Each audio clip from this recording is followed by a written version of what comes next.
Assalamualaikum warahmatullahi wabarakatuh. Salam sehat dan semangat untuk kalian anak-anak yang cerdas. Oke, bertemu kembali kita di pelajaran kimia di pertemuan kedua kali ini. Namun sebelum kita memulai belajar, alangkah baiknya kita terlebih dahulu membaca salah satu surat pendek yang ada di dalam Al-Quran. Karena apa? Supaya apa yang kita lakukan hari ini itu diridhoi oleh Allah Subhanahu wa taala. Adapun surat pendek yang akan kita baca pada kali ini itu adalah surat An-Nas. Yuk kita sama-sama membacanya. A'udzu billahi minasyaitonir rajim. Bismillahirrahmanirrahim. Qul a'udzu birabbin nas, malikin nas, ilahin nas, min syarril waswasil khannas, alladzi yuwaswisu fi sudurin nas, minal jinnati wan nas. Yang artinya, katakanlah, aku berlindung kepada Tuhan manusia. Malikin nas, berlindung dari raja manusia. Ilahin nas, berlindung kepada sembahan manusia. Min syarril waswasil khannas, berlindung dari kejahatan atau bisikan syaitan yang bisa bersembunyi. Alladzi waswisu fi sudurin nas, yang membisikkan kejahatan ke dalam dada manusia. Minal jinnati wan nas, berlindung dari jin dan manusia. Baik, adapun pembahasan materi yang akan kita bicarakan di pertemuan 2 ini adalah tentang materi dan perubahannya. Ya, mohon disimak ya anak-anak.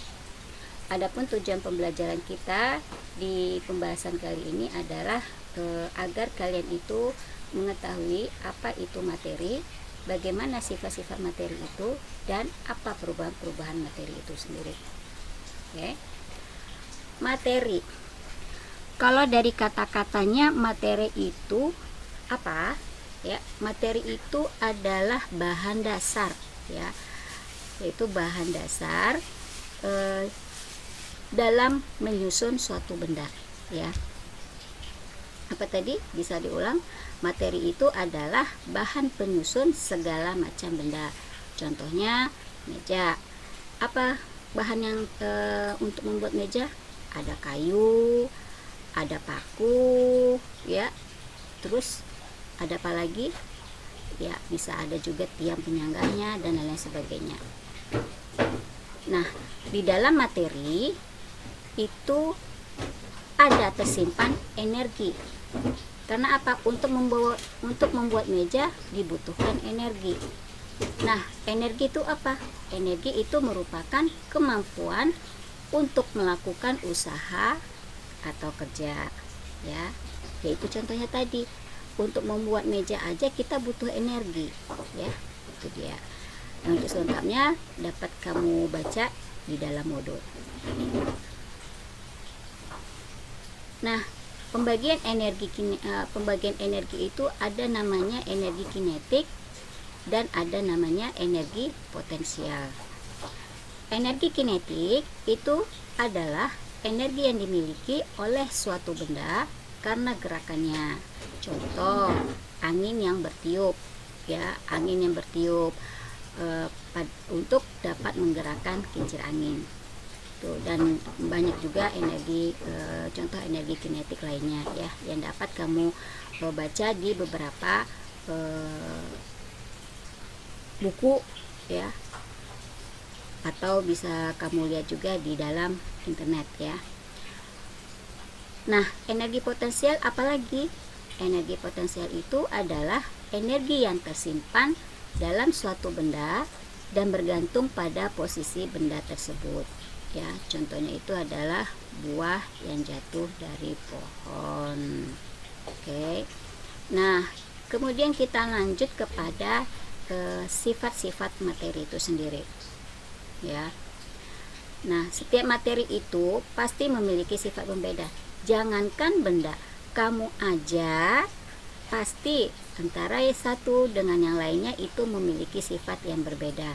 Ada yang sifatnya pendiam, ada sifatnya yang banyak ngomong. Nah, apalagi materi, ya. Materi itu dia memiliki sifat yang berbeda.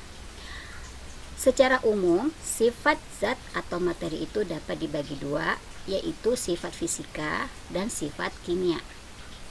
Apa itu sifat fisika? Sifat fisika itu merupakan sifat suatu zat atau materi yang berkaitan dengan keadaan fisik zat tersebut. Nah, di sini yang perlu kalian ketahui, sifat fisika itu adalah sifat dia yang berubah hanya bentuknya aja, ya. Dia berubah hanya bentuknya aja, tapi sifatnya enggak, ya. Adapun beberapa sifat fisika dalam materi itu seperti wujud zat, ya. Nah, wujud zat seperti yang kita ketahui itu ada yang padat, cair, dan gas. Kemudian apalagi sifat fisika yang bisa dilihat, yaitu dari kelarutannya. Apa itu kelarutan? Kelarutan itu adalah kemampuan suatu zat atau materi untuk larut dalam pelarut. Kemudian sifat fisika dari materi itu dapat dilihat dari warna, ya. Kemudian ada titik didih atau titik lebur, atau bisa juga disebut dengan titik leleh. Kemudian sifat fisika juga ada yang bisa dilihat dari kekerasannya, ya. Dia ada suatu materi itu sifatnya keras, ada juga yang lunak. Oke, sifat fisika selanjutnya itu apa? Yaitu daya hantar listrik suatu zat atau materi. Nah, daya hantar listrik pada materi juga berbeda-beda. Ada yang materi tersebut daya hantar listriknya cepat, ada juga yang daya hantar listriknya lambat, ya, itu dia. Nah, kemudian sifat fisika materi selanjutnya itu adalah kemagnetan, ya. Nah, kemagnetan, kamu pasti tahu dong bahwa setiap benda itu ada yang memiliki daya magnet dan ada yang tidak memiliki daya magnet. Kemudian sifat fisika selanjutnya itu adalah massa jenis dan kalor jenis zat atau materi, ya. Dia memiliki massa jenis dan kalor jenis zat atau materi. Oke. Nah, kita lanjut kepada sifat kimia. Apa sih sifat kimia itu? Ya, sifat kimia itu adalah sifat materi yang hanya dapat dilihat jika dia berinteraksi, ya. Jika dia dapat berinteraksi antara satu zat dengan zat lainnya, ya. Nah, di sini ada beberapa sifat kimia yang dapat dilihat pada materi, yaitu seperti reaksi pembakaran, ya. Reaksi pembakaran itu reaksi pembakaran, ya. Nah, di dalam reaksi pembakaran materi tersebut harus mengandung cukup oksigen, ya. Kalau dia tidak mengandung cukup oksigen, dia akan terjadi pembakaran tidak sempurna, ya. Kemudian sifat kimia suatu materi itu juga dapat dilihat dari reaksi perkaratan atau yang biasa disebut dengan korosi. Dan reaksi perkaratan ini biasanya dia dapat terjadi jika kita reaksikan dengan air, ya. Kemudian sifat kimia selanjutnya adalah dapat dilihat dari reaksi pembusukan. Contoh kayak nasi yang sudah berapa hari tidak diiniin, itu akan menjadi busuk. Nah, kemudian sifat kimia yang lainnya itu adalah reaksi eksplosif, ya. Sifat reaksi eksplosif. Ini reaksi eksplosif ini adalah reaksi materi yang dapat meledak. Matiin aja ya. Kemudian. Kecilin.